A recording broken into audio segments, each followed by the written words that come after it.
Please be seated.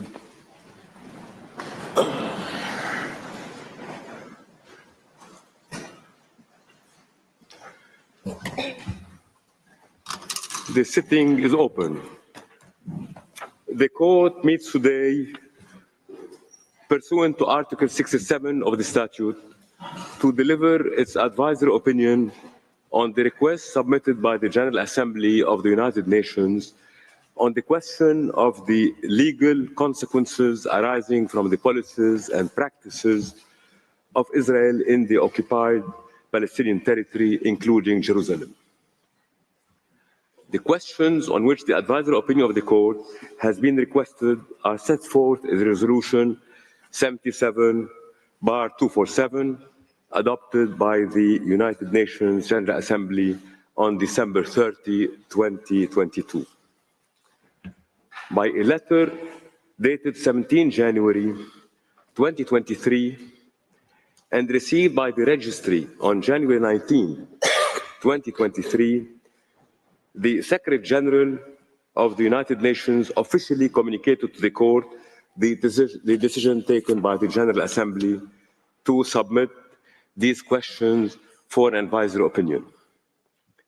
Paragraph 18 of the resolution reads as follows, and I quote, "The General Assembly decides in accordance with Article 96 of the Charter of the United Nations to request the International Court of Justice pursuant to Article 65 of the Statute of the Court to render an advisory opinion on the following questions, considering the rules and principles of international law, including the Charter of the United Nations, international humanitarian law, international human rights law, relevant resolutions of the Security Council, the General Assembly, and the Human Rights Council, and the advisory opinion of the Court of July 9, 2004.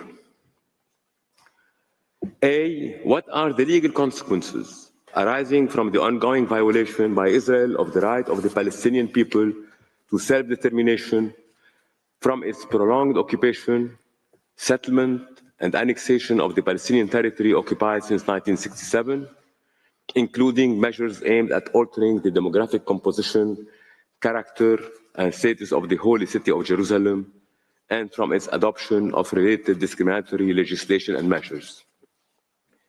B, how do the policies and practices of Israel referred to in paragraph 18A affect the legal status of the occupation, and what are the legal consequences that arise for all states and the United Nations from this status?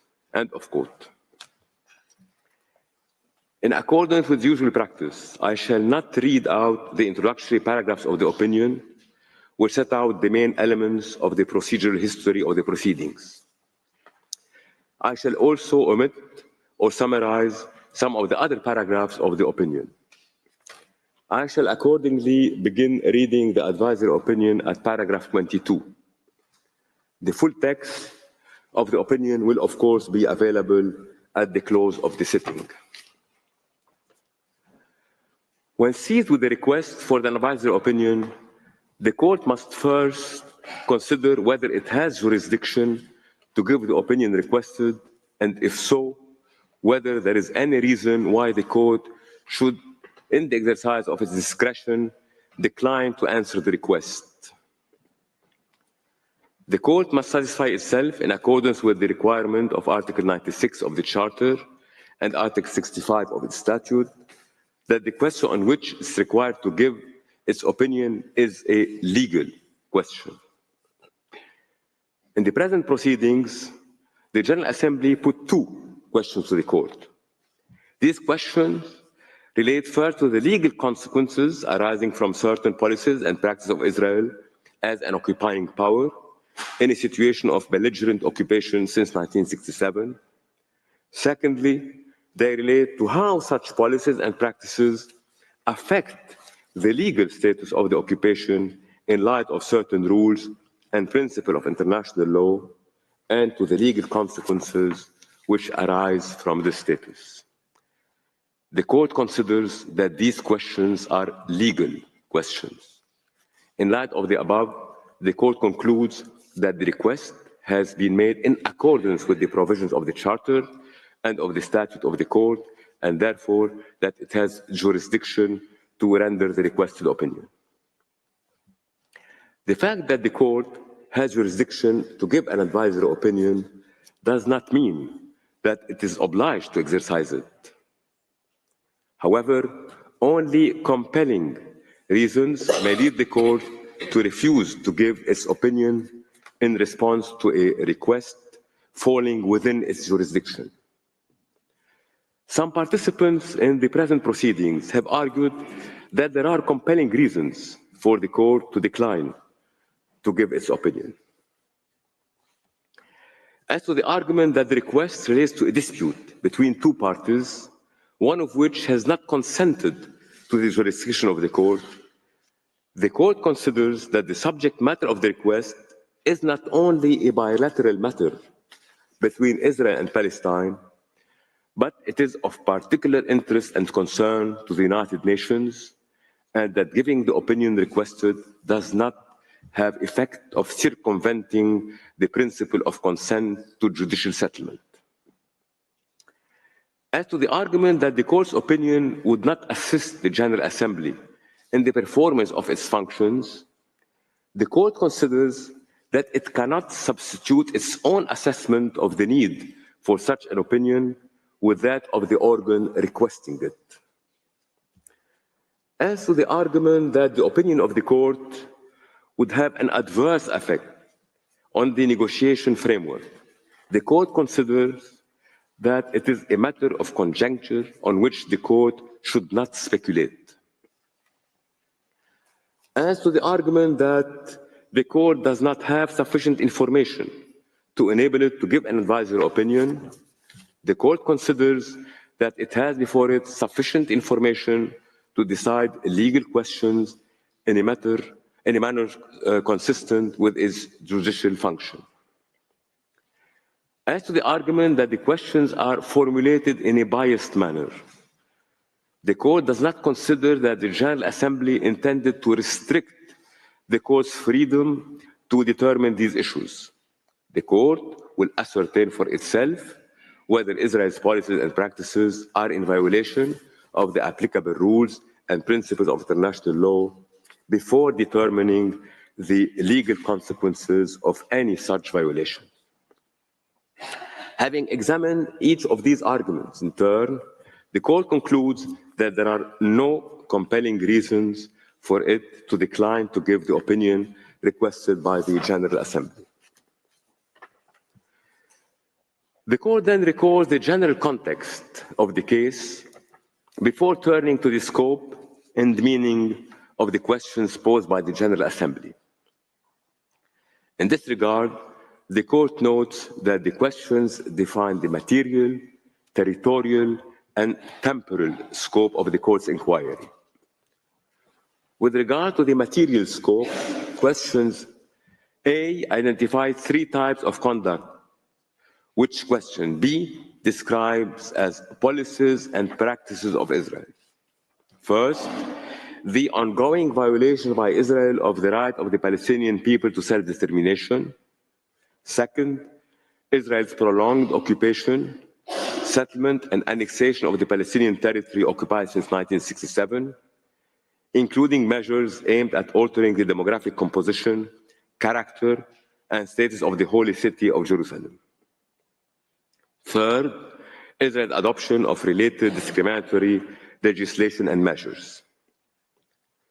The specific scope of each of these policies and practices is determined later, as the Court examined them in turn.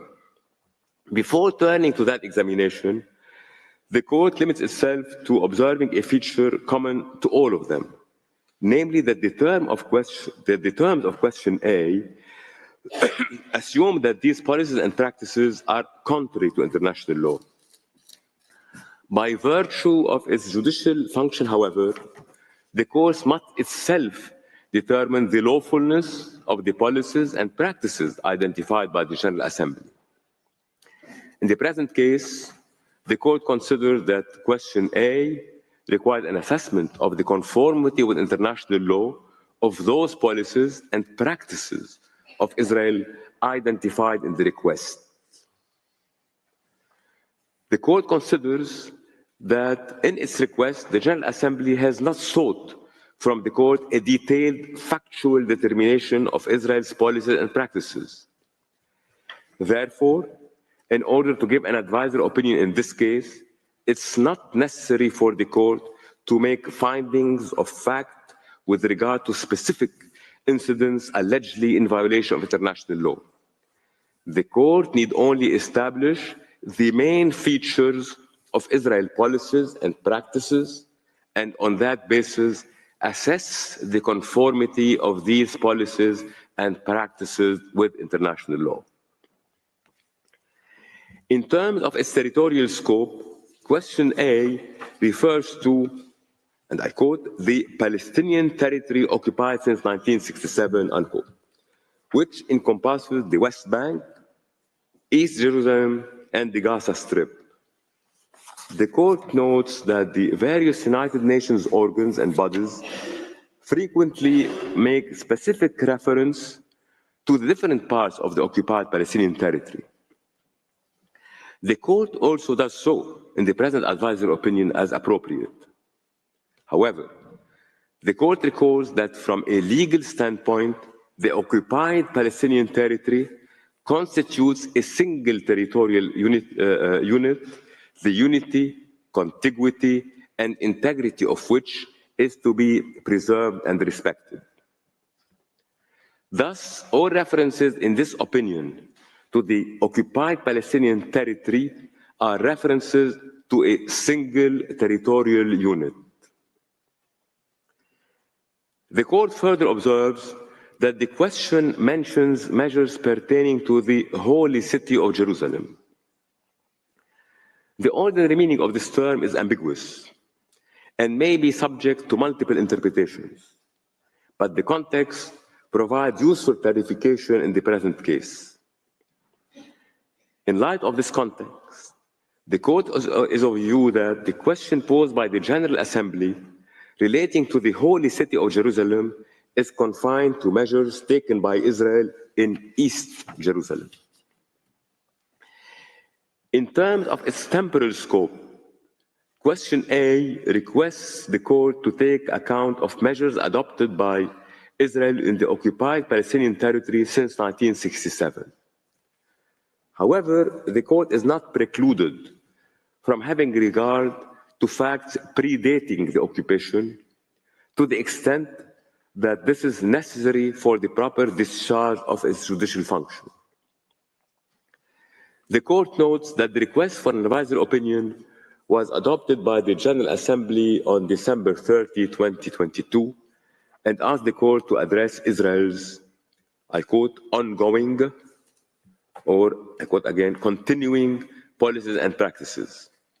Thus, the Court is of the view that the policies and practices contemplated by the request of the General Assembly do not include conduct by Israel in the Gaza Strip in response to the attack carried out against it by Hamas and other armed groups on October 7, 2023. Question B has two parts. The first part requests the Court to assess how the policies and practices of Israel identified by the General Assembly affect the legal status of the occupation. The Court observed that the use of the verb affect points to the possibility that such policies and practices may bring about changes to the legal status. However, the scope of the first part of the question depends upon the meaning of the expression legal status of the occupation in the overall context of question B. In the present context, the Court is of the view that the first part of question B calls on the Court to ascertain the manner in which Israel's policies and practices affect the legal status of the occupation and thereby the legality of the continued presence of Israel as an occupying power in the occupied Palestinian territory. The Court observed that both question A and the second part of question B call upon it to determine the legal consequences arising respectively from Israel's policies and practices and from its continued presence as an occupying power in the occupied Palestinian territory. If and to the extent that the court finds that any of Israel's policies and practices or its continued presence in the occupied Palestinian territory are contrary to international law, the court indicates that it will examine the legal consequences following from such findings for Israel, for other states, and for the United Nations. Having defined the scope and meaning of the questions posed by the General Assembly, the court must determine the applicable law. The applicability of certain rules of international law in the territory concerned depends on the status of that territory under international law. The court first seeks to ascertain the status of the occupied Palestinian territory under international law, and then determines which rules of international law are relevant for answering the questions posed to it by the General Assembly. The question posed by the General Assembly are premised on the assumption that the occupied Palestinian territory is occupied by Israel. In its 2004 advisory opinion on the legal consequences of the construction of a wall in the occupied Palestinian territory, the court set out the circumstances under which a state of occupation is established. The court observed that in the 1967 armed conflict, Israel occupied the territories situated between the Green Line and the former eastern boundary of Palestine under the British mandate, namely the West Bank and East Jerusalem. The court affirmed that subsequent events had not altered the status of the territories in question as occupied territories, nor Israel's status as occupying power. In its whole advisory opinion, the court did not express a view as to the legal status of the Gaza Strip, as the construction of the wall did not affect the Gaza Strip. The Gaza Strip is an integral part of the territory that was occupied by Israel in 1967. Following the 1967 armed conflict, Israel, as the occupying power, placed the Gaza Strip under its effective control. However, in 2004, Israel announced disengagement plan. According to that plan, Israel was to withdraw its military presence from the Gaza Strip and from several areas in the northern part of the West Bank. By 2005, Israel had completed the withdrawal of its army and the removal of the settlements in the Gaza Strip. The court notes that for the purpose of determining whether a territory remains occupied under international law, the decisive criterion is not whether the occupying power retained its physical military presence in the territory at all times, but rather whether its authority has been established and can be exercised.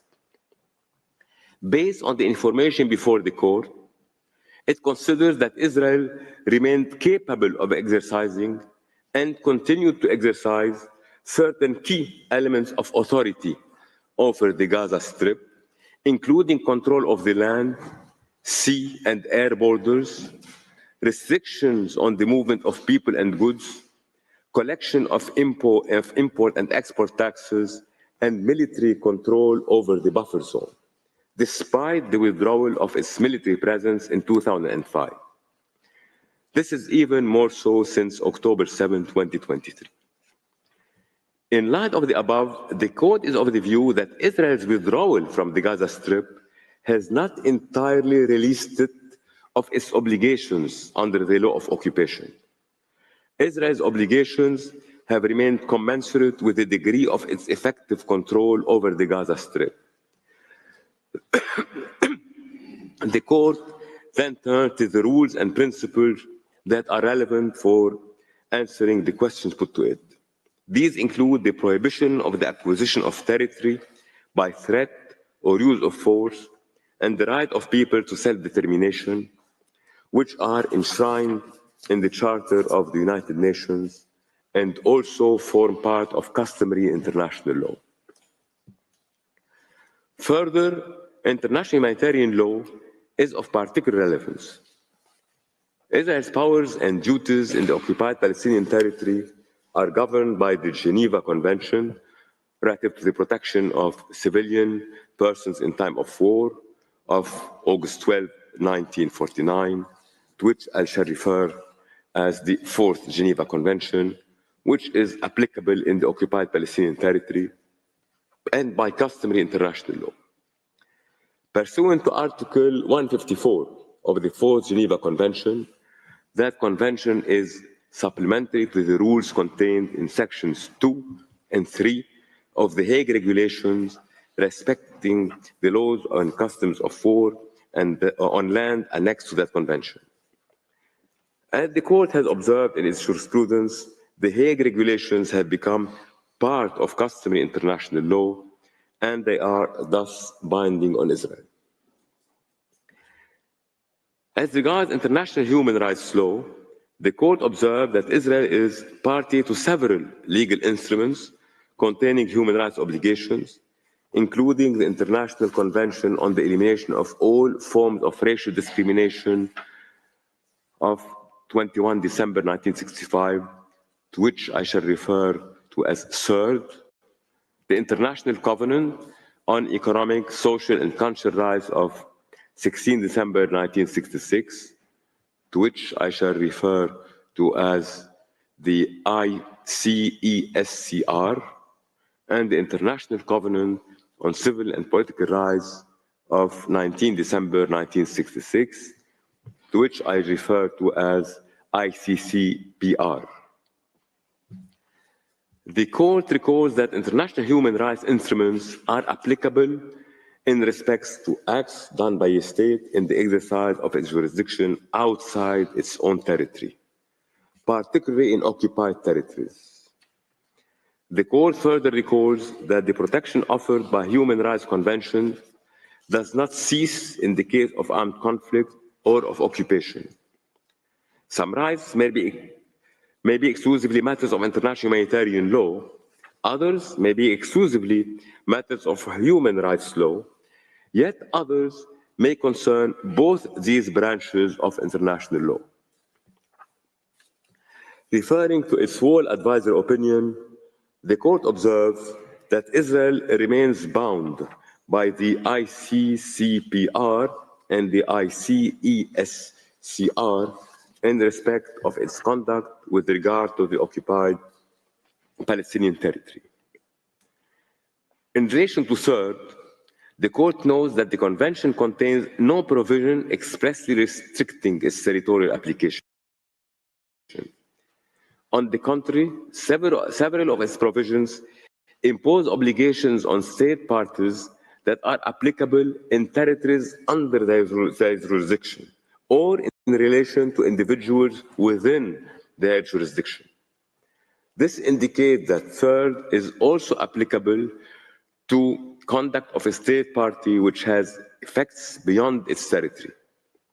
In the Court's view, Israel must comply with its obligations under CERD in circumstances in which it exercises its jurisdiction outside its territory. As several participants in the present proceedings expressed diverging views regarding the relevance of the accords signed in 1993 and 1995 by Israel and the Palestine Liberation Organization, also known as the Oslo Accords, the Court turns to those agreements. The parties to the Oslo Accord agreed to, and I quote, exercise their powers and responsibility pursuant to the accords with due regard to internationally accepted norms and principles of human rights and the rule of law, end of quote. The Court recalls that it considered in its whole opinion that the legitimate rights of the Palestinian people recognized in the Oslo Accords includes the right to self-determination. The Court observed that in interpreting the Oslo Accords, it's necessary to take into account Article 47 of the Fourth Geneva Convention, which provides that the protected population shall not be deprived of the benefits of the Convention, and I quote, by any agreement concluded between the authorities of the occupied territories and the occupying power, end of quote. For all these reasons, the court considers that these accords cannot be understood to detract from Israel's obligations under the pertinent rules of international law applicable in the occupied Palestinian territory. The court then assesses the conformity of Israel's policies and practices in the occupied Palestinian territory as identified in question A with its obligations under international law.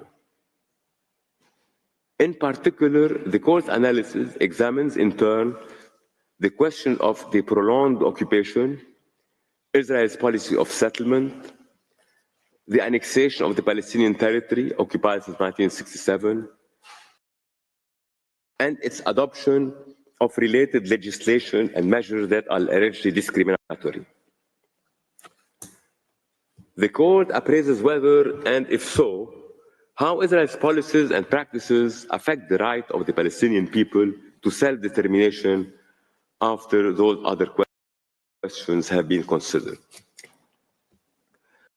With regard to the question of prolonged occupation, the court notes that question A concerns in part the legal consequences arising from Israel's, again, quote-unquote, prolonged occupation of the occupied Palestinian territory. In this regard, the court notes that Israel's occupation has lasted for more than 57 years. In order to answer this aspect of the question, the court must turn to the relationship between Israel as the occupying power and the protected population of the occupied territory, which is governed by the law of occupation. By virtue of its status as an occupying power, a state assumes a set of powers and duties with respect to the territory over which it exercises effective control. In this context, the occupying power bears a duty to administer the territory for the benefit of the local population. The nature and scope of these powers and duties are always premised on the same assumption, that occupation is a temporary situation to respond to military necessity, and it cannot transfer title of sovereignty to the occupying power. The fact that an occupation is prolonged does not in itself change the legal status under international humanitarian law. Although premised on the temporary character of the occupation, the law of occupation does not set temporal limits that would as such alter the legal status of the occupation.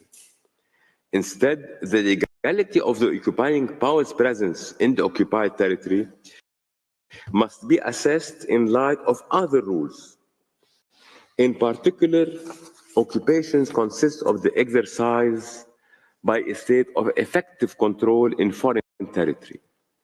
In order to be permissible, therefore, such exercise of effective control must at all times be consistent with the rules concerning the prohibition of the threat or use of force, including the prohibition of territorial acquisition resulting from the threat or use of force, as well as with the right of to self-determination.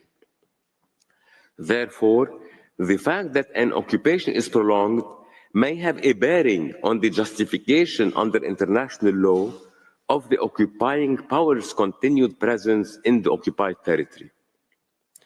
It is against this background that Israel's policies and practices, as well as its continuing presence in the occupied Palestinian territory, must be examined. The court now turns to these policies and practices, beginning with Israel's settlement policy. Question A, posed by the General Assembly, inquires in part about the legal consequences arising from Israel's settlement policy. The court considered in this regard that the distinction that is sometimes made between settlements and outposts is immaterial for the purpose of ascertaining whether the communities in question form part of Israel's settlement policy. What matters is whether they are established or maintained with Israel's support. The court further notes that between 1967 and 2005, Israel's settlement policy was carried out in the West Bank, East Jerusalem, and the Gaza Strip. Since the removal of Israel's settlement from the Gaza Strip in 2005, Israel's settlement policy has continued in the West Bank and East Jerusalem. The court therefore limits its analysis to Israel's ongoing settlement policy in the West Bank and East Jerusalem. At the same time, the court observes that Israel's settlement policy carried out in the Gaza Strip until 2005 was not substantially different from the policy that continues in the West Bank and East Jerusalem today. In its full advisory opinion, the court found that Israel's settlement policy was in breach of the 6th paragraph of Article 49 of the 4th Geneva Convention, which provides that, I quote, "The occupying power shall not deport or transfer part of its own civilian population into the territory it occupies," end of quote.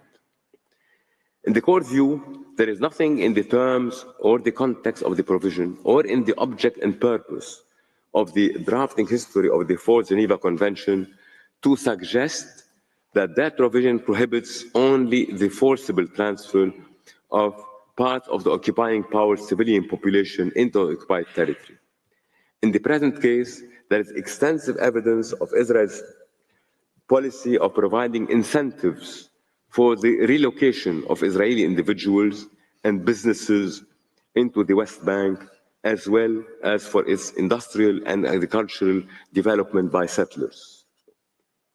There is also evidence that Israel regularly legalizes outposts that have been established in contravention of domestic Israeli legislation, and that Israel's construction of settlements is accompanied by special designed civilian infrastructure in the West Bank and East Jerusalem, which integrates the settlement into the territory of Israel.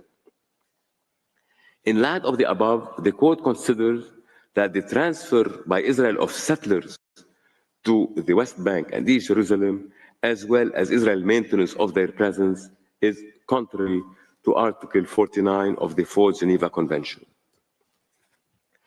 The court further notes that the expansion of Israel's settlement in the West Bank and East Jerusalem is based on the confiscation or requisitioning of large areas of land.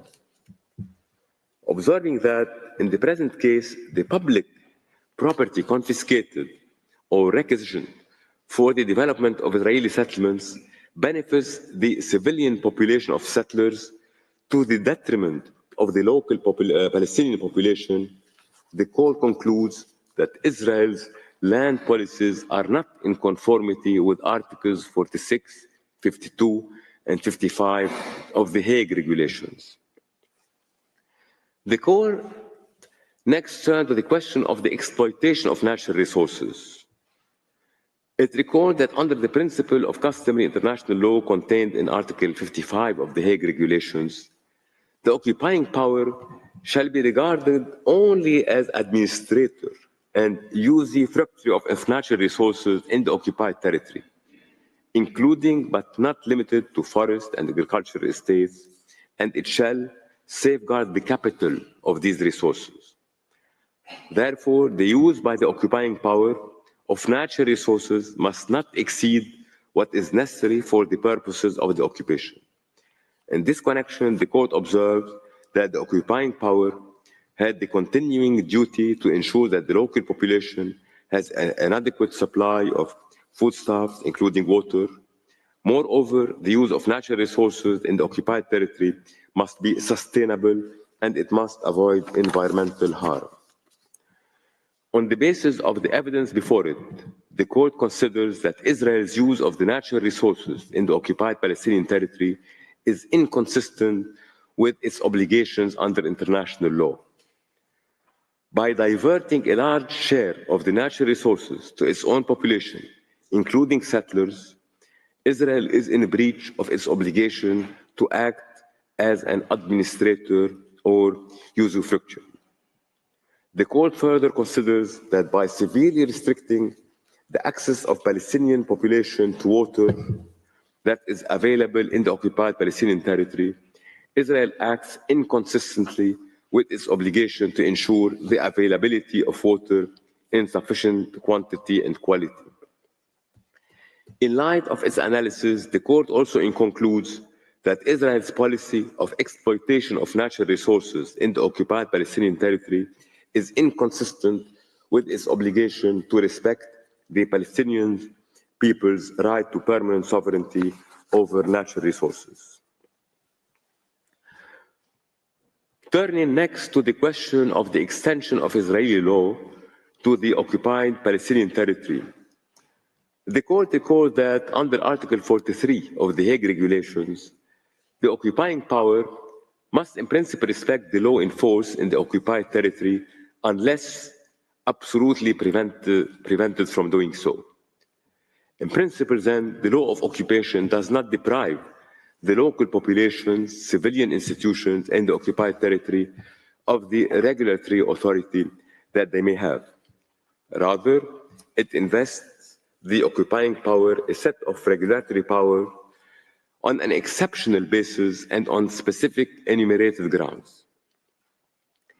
Based on the evidence before it, the court observed that Israel has expanded its sphere of regulation in the West Bank. It's note in particular that Israel has, to a large degree, substituted its military law for the local law in force in the occupied Palestinian territory at the beginning of the occupation in 1967. Moreover, regional and local councils of settlers have assumed de facto jurisdiction over the settlements in the West Bank. In East Jerusalem, domestic Israeli law has been applied since the beginning of the occupation in 1967, and Israel treats East Jerusalem as its own national territory, where Israeli law is applied in full and to the exclusion of any other domestic legal system, where Israeli law is applied in full and to the exclusion of any other domestic system.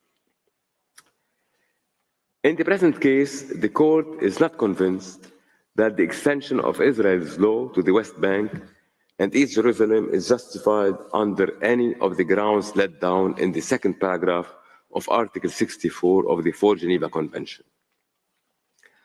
Furthermore, the comprehensive application of Israeli law in East Jerusalem, as well as its application in relation to settlers throughout the West Bank, cannot be deemed, quote unquote, essential for any of the purposes enumerated in the second paragraph of Article 64 of the Fourth Geneva Convention. For these reasons, the court considers that Israel has exercised its regulatory authority as an occupying power in a manner that is inconsistent with the rule reflected in Article 43 of the Hague Regulations and Article 64 of the Fourth Geneva Convention. The court then turned to the effects of Israel's settlement policy on the departure of the Palestinian people.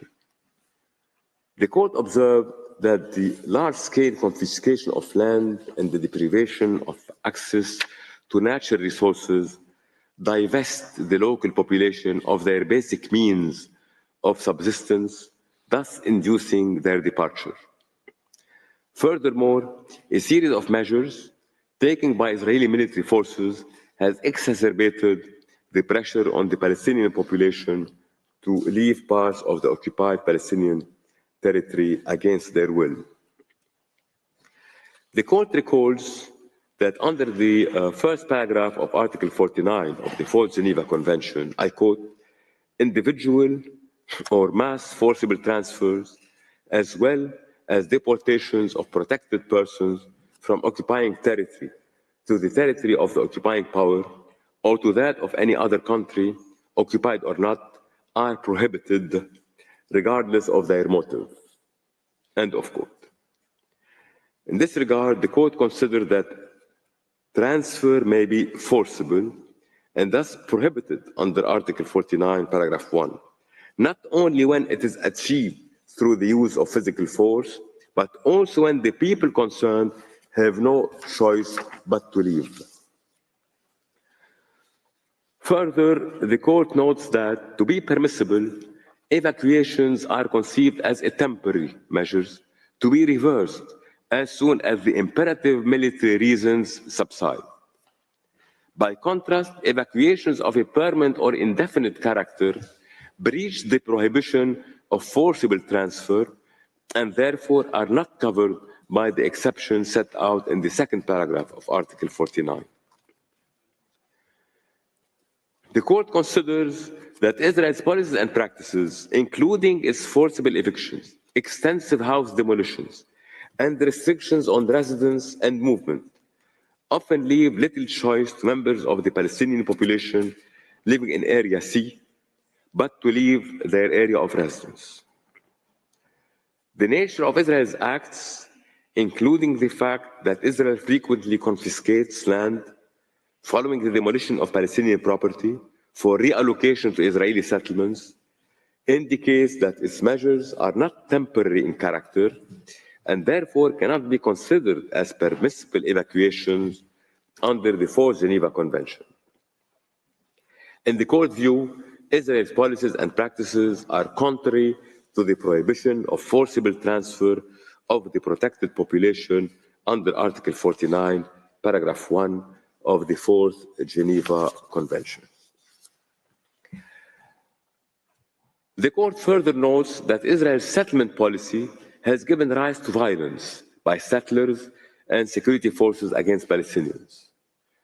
Having examined the evidence before it, in light of the relevant provisions of international law, the court considered that the violence by settlers against Palestinians, Israel's failure to prevent or to punish it effectively, and its excessive use of force against Palestinians contribute to the creation and maintenance of a coercive environment against Palestinians.